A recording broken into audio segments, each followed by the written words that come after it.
بسم اللہ الرحمن الرحیم۔ السلام علیکم۔ محکمہ پاسپورٹ نے وزٹ ویزے کی میعاد ختم ہونے سے 7 روز قبل فیملی وزٹ ویزے اور بزنس وزٹ ویزے میں 2 شرائط پورا کر کے توسیع ہو سکتی ہے۔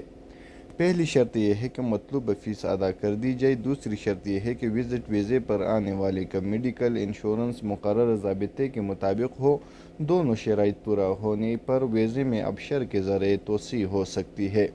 محکمہ پاسپورٹ نے سعودی شہری اور ان کے غیر ملکی اہل خانہ، شوہر یا بیوی، بیٹے یا بیٹیاں اور ان کو ہمراہ مملکت میں مقیم گھریلو عملے کو پڑوسی ملکوں سے براہ راست بری سرحدی چوکیوں کے راستے سے مملکت واپس آنے کی اجازت دی ہے۔